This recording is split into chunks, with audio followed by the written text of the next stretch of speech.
क्या करें, समय तो अपनी गति से बढ़ता है, पर एक सत्य घटना एक महापुरुष के जीवन की। हमारे पूज्य गुरुदेव श्री पहाड़ी बाबा महाराज बड़े तपस्वी, बड़े उच्च कोटि के महात्मा थे। खाक चौक में स्थान पद पर, वो महंत पद पर विराजमान हो चुके थे। सन 1932 में वो खाक चौक के महंत पद पर विराजमान हुए थे। वो कहते हमें सन संबत याद नहीं रहता, पर हमें ये सन याद रहती। क्यों? बोले 32 में महंताई हुई, 32 ही व्यवहार अखाड़े और महंतों को जो महंताई में व्यवहार दिए जाते 32 दिए जाते गए थे। अब तो महंत भी बहुत बढ़ गए, स्थान भी बहुत बढ़ गए, पहले गिने चुने स्थान थे वृंदावन में भी। तो बोले कि हमारे मन में बड़ी व्याकुलता हुई कि कहाँ भजन के लिए आए थे, कहाँ महंती के चक्कर में पड़ गए, अभी भगवान तो मिले नहीं। तो ऐसी व्याकुलता हुई, अपने गुरु भाई के सहारे सब व्यवस्था छोड़कर खाक चौक की। कार्तिक पुणे का भंडारा हो गया था, अगन महीना शुरू हुआ, तो सब जमुना जी नहाते थे उस समय सब। तो कहते 2:30 बजे हम अपना कमंडल लेके जाते थे। 2:30 बजे जैसे ही कमंडल लेके गए तो किसी ने पूछा नहीं, रोज जाते थे। कमंडल लेके गए तो लौट के नहीं आए, चले गए सीधे जमुना जी के सहारे मथुरा,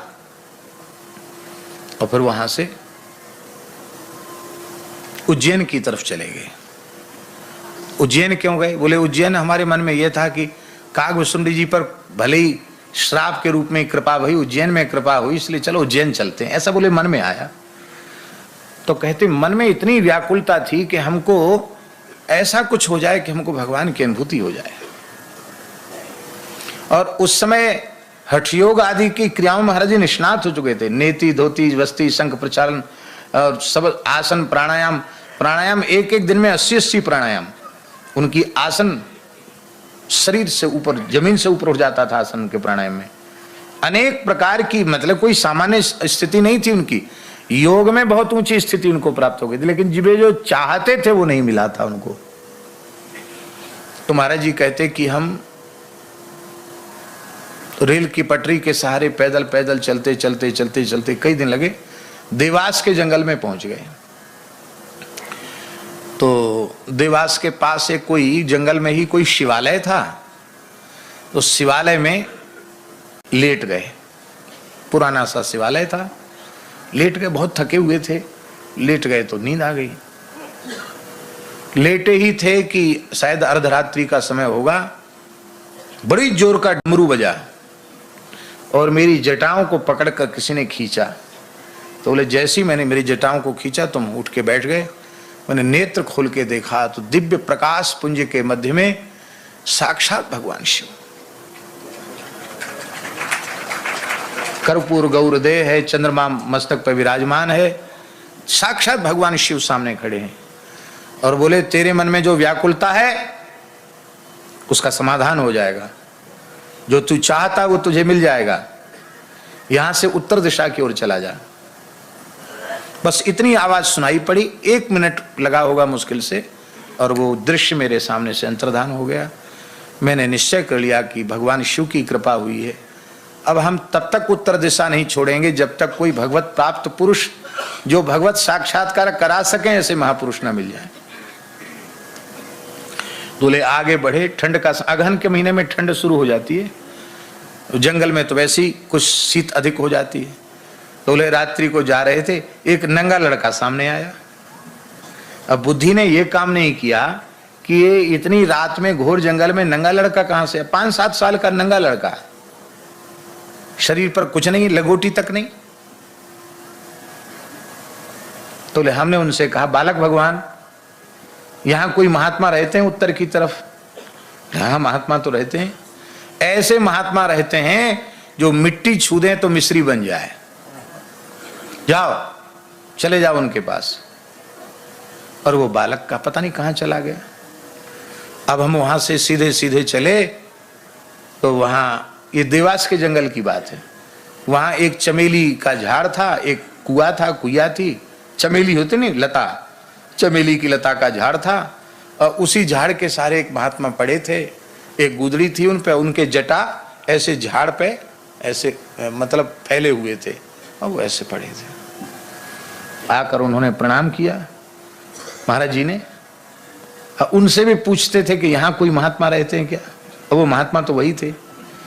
उन्होंने कहा देखो रास्ते में तुमको भगवान शिव का दर्शन हुआ है, और फिर जो बालक तुमको मिला था ना वो साक्षात सनत कुमार जी थे।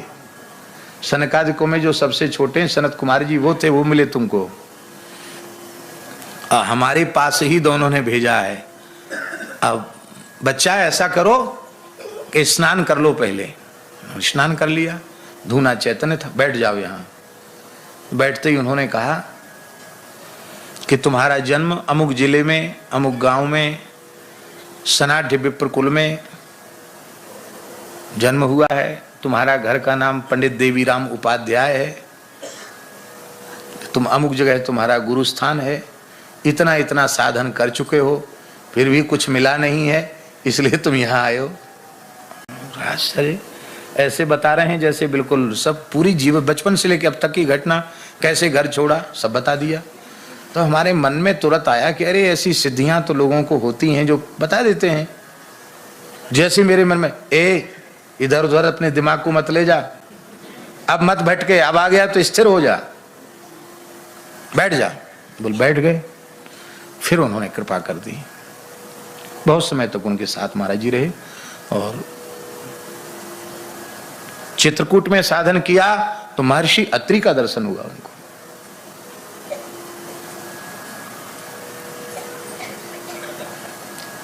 वृंदावन में आरती स्तुति के बाद वो बहुत देर तक सिर झुका के बैठे रहते थे, ऐसे ऐसे करते थे। एक बार मैंने महाराज जी से कहा, महाराज जी आप क्या ध्यान करते हैं?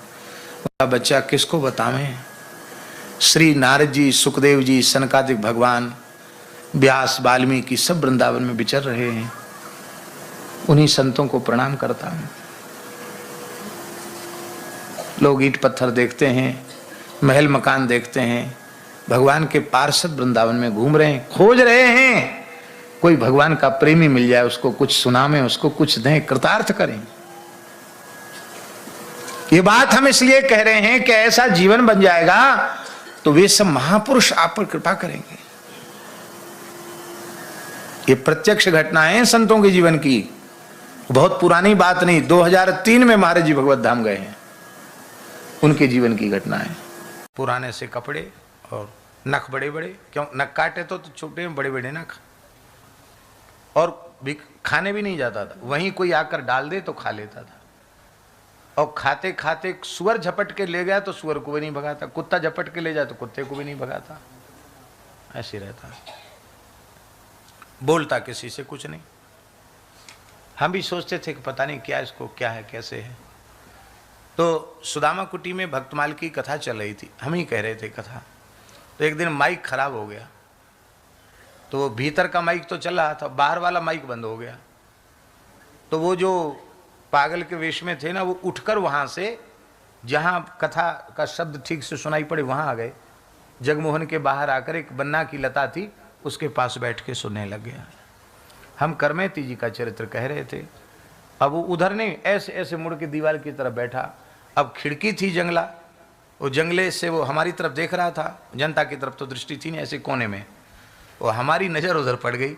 हमने देखा अरे ये तो वहीं बैठता था, आज यहाँ आ गया, इसका मतलब कथा का प्रेमी है। तो करमेती जी को जैसे ही भगवान की प्राप्ति वाली बात सुनी, वो हिलक हिलक के रोने लग गया। मेरी दृष्टि बदल गई। मैंने कह रही ये तो कोई प्रेमी महात्मा है, हम तो बहुत समय से इनको पागल ही समझते थे। तो इतना प्रेम से कथा सुनना, पागल तो ऐसे नहीं सुन सकता।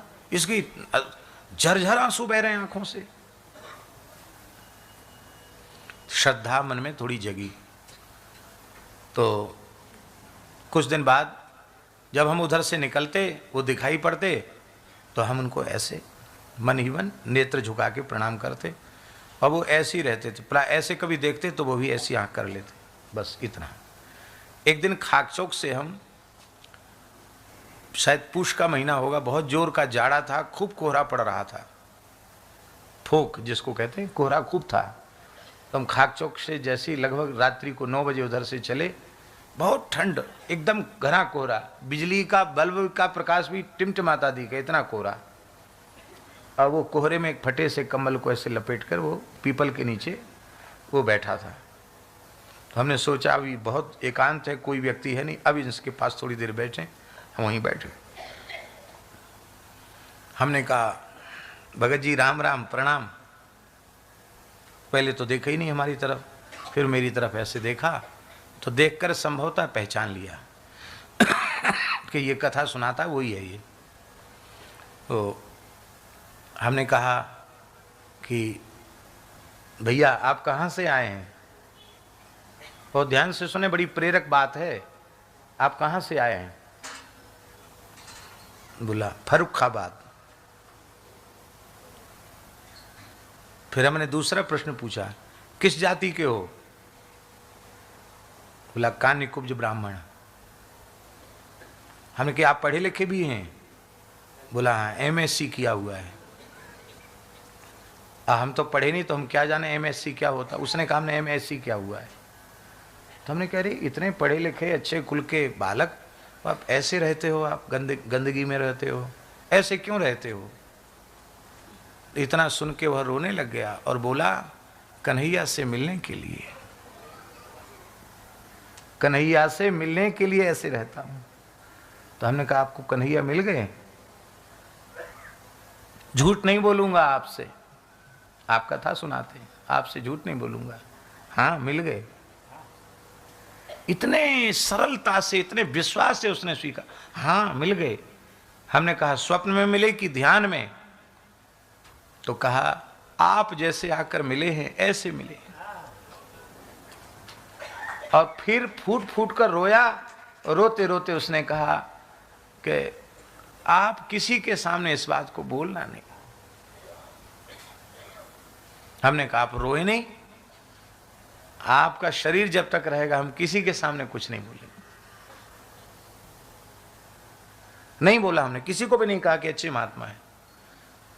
बस फिर ना हम उनको छेड़ते, दूर से ही उनको नमस्कार करते। वो अपने थोड़ी बहिर्मुख अवस्था में होते तो वो नेत्र झुका लेते, नहीं तो जिसको योगी लोग कहते उन्मुनी अवस्था, तो सहज उन्मुनी में वो रहते थे। और ऐसे ही कुछ समय बाद, शायद 1 साल बाद, उन्होंने खाना पीना छोड़ दिया और फिर कुछ भी, कोई डालता खाने के लिए कुछ खाते भी नहीं, वहीं उनका शरीर पूरा हो गया। लोग उनको जमुना जी पधराए। मेरे सामने की घटना है। आपको अविश्वास हो सकता है, लेकिन मैं अविश्वास नहीं कर सकता कि कोई व्यक्ति इस प्रकार से, ऐसी जिसकी अवस्था हो, इतना पढ़ा लिखा हो, व्यक्ति झूठ क्यों बोलेगा? उसको हमसे कुछ चाहिए क्या जो झूठ बोलेगा? हम तो झूठ बोल सकते, हमको चाहिए, वो तो नहीं बोलेगा झूठ। भगवत प्राप्ति कठिन नहीं है, भगवत प्राप्ति सरल है। बस भगवान के दर्शन की व्याकुलता उत्पन्न हो गई, पर ये व्याकुलता जगती नहीं है। गंगा जी हम सब पर कृपा करें, कभी ऐसी कृपा हो जाए कि बस एकदम संसार से असंग होकर अहर्निश भगवान के स्मरण में डूब जाएं। संसार का भी उपकार का ठेका जिसको भगवान दें वो ठेकेदारी करे। बाकी तो सबसे अच्छा है अपने भजन में लग जाना। क्योंकि बारी मथे घृत हो ये वरु, सिकताते वरु तेल, बिनु हरि भजन न भवतरिय, यह सिद्धांत अपेल। भगवान ने कृपा करके हमको कलयुग में जन्म दिया है, अपने निकट जल्दी पहुंचने के लिए कलयुग में जन्म दिया है। और युगन ते कमल नयन, कल युग बहुत कृपा करी। अन्य युगों की अपेक्षा कलिकाल में भगवान ने जीवों पर विशेष कृपा की।